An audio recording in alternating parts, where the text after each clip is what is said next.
Nos exemplos que vimos até agora, o programa seguia um fluxo contínuo, ou seja, ele começava a executar o programa linha a linha e não tomava nenhuma decisão, ele executava todas as linhas de comando.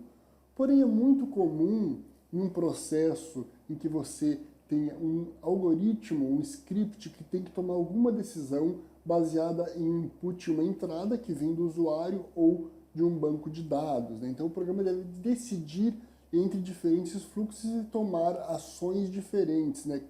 Mudar o seu comportamento de acordo com essa entrada. Então, por exemplo, você tem um sistema de avaliação de nota de aluno. Se a nota é maior ou igual a 7, ele é aprovado. Caso contrário, ele é reprovado. Então você tem aqui uma avaliação lógica. Você tem um ponto em que o programa vai seguir caminhos diferentes de acordo com esta avaliação lógica. Ou seja, ele vai ser aprovado se a nota for maior ou igual a 7, ou ele vai ser reprovado se a nota for menor ou igual a 7. Como que funciona? Então você tem aqui uma avaliação lógica, né? Ele avalia uma entrada e toma uma decisão, né? A partir da avaliação, ele segue um caminho e executa uma determinada ação. Como a gente viu ali, se a nota é maior que 7, então ele é aprovado. Ele vai executar apenas se o resultado desta avaliação lógica for verdadeiro. Uma coisa importante antes da gente continuar é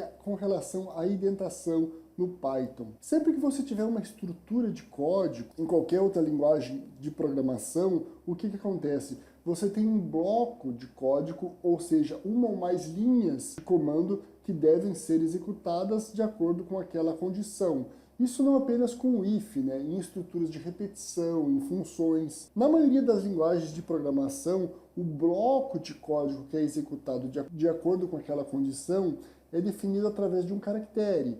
Então, por exemplo, aqui no Java, nós temos os parênteses. Então, o que ele está nos dizendo aqui? Que do início, né, aonde o parêntese abre até onde o parêntese fecha, todo este bloco de código aqui vai ser executado se essa condição lógica aqui for verdadeira. Esse bloco else aqui, que é executado se a condição for falsa, também vai ser executado todo ele do início ao fim do parêntese. Então é assim que a maioria das linguagens de programação funcionam.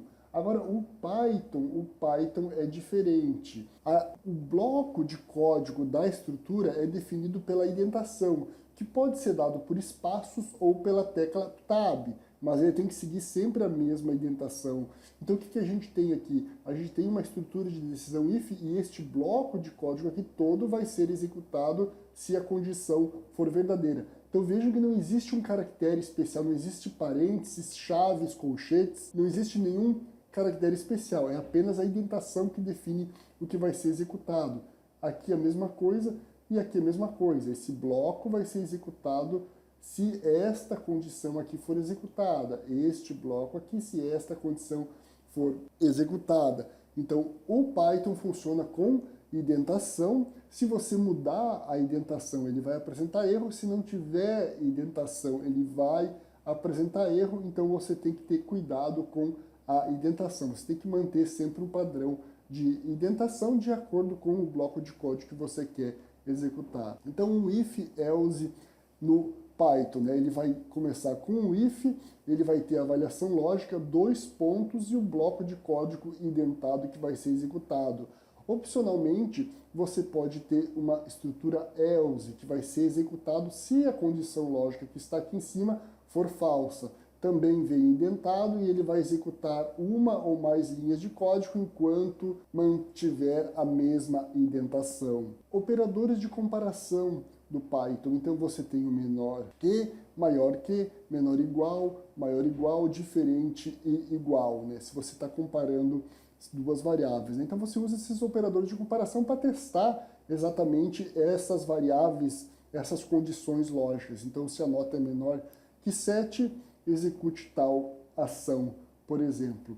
E você tem os operadores lógicos. Aqui o principal é o AND, né, o E, o OR, que é o OU, e o NOT, que é o não. Então aqui alguns exemplos no Python que depois a gente vai executar lá o código dele. Então você tem uma variável nota, que ela pode vir de um banco de dados ou do input de um usuário e ele faz uma avaliação. Se a nota é maior ou igual a 7, ele vai executar este bloco aqui. Se não, ele vai executar este bloco aqui. Então, se a nota for maior ou igual a 7, a gente está vendo ali que a nota é 7, ele vai imprimir dizendo que o resultado, que o aluno está aprovado. Aqui um exemplo um pouquinho mais complexo, né? Nós temos aqui um operador de comparação, né?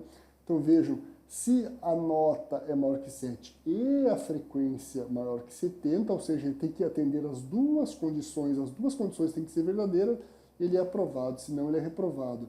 E aqui nós temos um ou seja, eu preciso ter apenas uma condição verdadeira para a condição ser verdadeira. Se a nota for maior que 7 ou a frequência for maior que 70, né, se apenas um dos dois for verdadeiro, ele é aprovado. Caso contrário, caso nenhum dos dois seja verdadeiro, ele é reprovado. O Python, ele tem ainda uma estrutura opcional elif. Eu posso ter vários blocos elif. Aqui nesse exemplo a gente tem apenas um, ok? Mas eu posso ter vários. O que o elif faz? Ele cria condições lógicas adicionais. Então, em vez de você ter um monte de if alinhado testando várias condições, você pode ter um if, vários elif testando outras condições, executando ações diferentes, ou seja, seguindo outros fluxos da programação. Então você vai ter apenas uma estrutura if e apenas uma estrutura else. A estrutura else, ela vai ser executada, ele vai entrar aqui se nenhuma das condições acima for verdadeira. Agora, o elif eu posso ter vários, tá? Eu posso ter vários blocos elif, obviamente que a condição de teste aqui ela tem que ser diferente em cada uma delas para fazer sentido. Então, assim eu consigo criar estruturas de decisão no Python mais complexas, né? Resolver problemas de fluxo de decisão mais complexo numa mesma estrutura. Então, obviamente que aqui também no elif vale a questão da indentação e eu também posso ter, em vez de ter uma linha, aqui eu posso ter N blocos, N linhas de comando, um bloco de código com N linhas de comando que serão executados.